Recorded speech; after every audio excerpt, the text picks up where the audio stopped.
नमस्कार, चलिए देखते हैं भगवान श्री कृष्ण जी का उपदेश क्या है आज का। भगवान श्री कृष्ण जी का क्या उपदेश है आज के लिए। Great soul infamy. आज का उपदेश बहुत अद्भुत है, बहुत अद्भुत।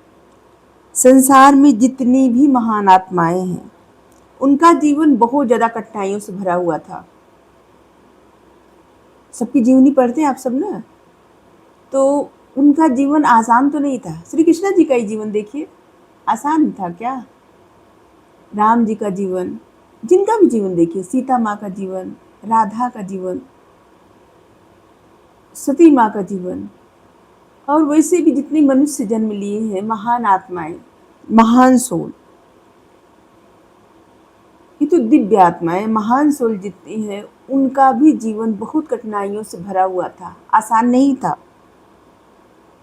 महान आत्माएं अपने कर्तव्य और सत्य पर चलती हैं, चाहे संसार उनकी प्रशंसा करे या फिर आलोचना करे, उन्हें समझे या न समझे। आप भी एक महान आत्मा हैं। आपका जीवन केवल सुख प्रशंसा से भरा हुआ नहीं है। आपको भी परीक्षाओं से गुजरना पड़ रहा है, आलोचनाओं का सामना करना पड़ रहा है, और आपके जीवन में अनेकों संघर्ष हो रहे हैं। किसी न किसी प्रकार के संघर्ष को आपको सहन करना पड़ रहा है।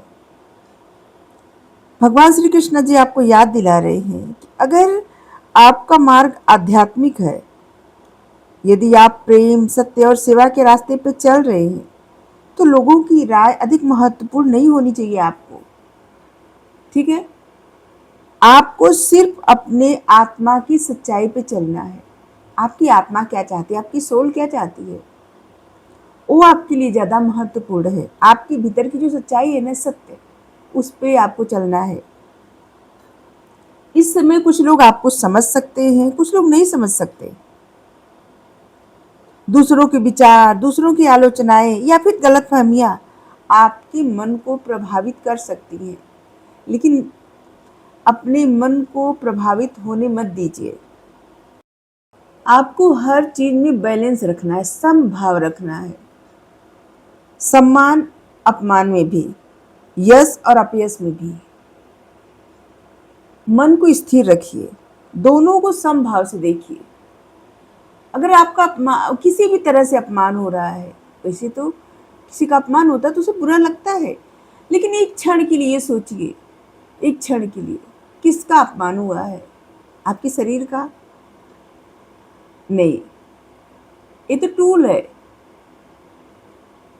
बुरा किसे लगा? आत्मा का अपमान कोई कर नहीं सकता, फिर बुरा किसे लगा? क्या होता है ना, जब कोई भी हमारे मन मुताबिक बात नहीं करता तो क्या होता है कि अहंकार को ठेस पहुंचती है और वही अपमान लगता है, और इसी से क्रोध बढ़ता है, बुरा लगता है और निगेटिविटी आती है।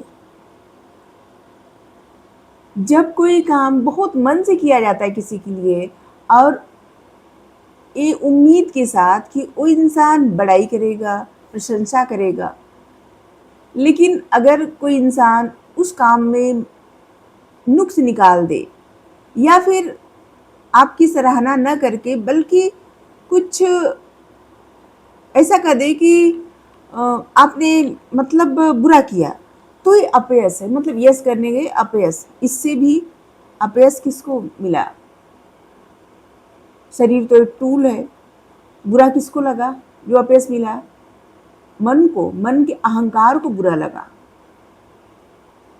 इतना मेहनत किए और यस के बदले अपयश मिला, तो इससे क्रोध बढ़ता है, निगेटिविटी आती है, आगे से किसी के लिए कुछ नहीं करेंगे, ये वाला भाव आता है। तो यहाँ पे आपको समभाव रखना है, मतलब समान दृष्टि से देखना है। कोई अच्छा बोल रहा है तब भी, बुरा बोल रहा है तब भी, कोई प्रशंसा कर रहा है तब भी, प्रशंसा नहीं कर रहा है तब भी। यदि आप सत्य के मार्ग पर चलेंगे तो लोगों की प्रशंसा के से आप मतलब आपको कोई फर्क नहीं पड़ेगा। और उनके निंदा से भी आप नहीं टूटेंगे। और एक बात याद रखिए, श्री कृष्ण भगवान जी कह रहे हैं, जो आज आपको नहीं समझ पा रहे हैं, समय के साथ उनका भी दृष्टिकोण बदलेगा। आपको बस अपने आत्मिक मार्ग पर स्थिर रहना है। हर कोई आपकी भावना, त्याग और प्रेम को समझे ये जरूरी तो नहीं है। कुछ लोग आपके बारे में गलत राय भी बना सकते हैं, कुछ लोग सही राय भी बना सकते हैं, लेकिन आपकी जिम्मेदारी अपने कर्म को शुद्ध रखना है, न कि किसी को खुश करना। अपने प्रति हमेशा सत्य रहना, अपने नजरिए से देखना और अपने विवेक का इस्तेमाल करना। कभी कभी व्यक्ति की बुद्धि भी, अगर विवेक नहीं रहता ना, तो व्यक्ति की बुद्धि भी भटका सकती है।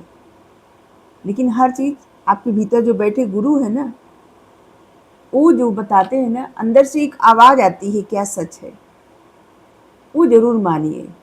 ठीक है। श्री कृष्ण भगवान जी देखिए यहाँ पे आपको सपोर्ट कर रहे हैं और आपको बता रहे हैं आप ग्रेट सोल हैं, लेकिन मान अपमान, यश अपयश, इन सब के फेरों में मत पड़िए। समय के साथ साथ सबका दृष्टिकोण बदलता है। जितनी भी महान आत्माएं होती हैं, उनका जीवन बहुत संघर्षों से भरा रहता है, बहुत कुछ का सामना करना पड़ता है। आसान तो नहीं रहता, अगर आसान रहे तो कोई महान बनता भी नहीं। तो यहाँ पे आपको ग्रेट सोल कर रहे हैं भगवान, और इसलिए चिंता मत करिए, जो भी मिले समभाव में रहिए। Thank you. राधे राधे।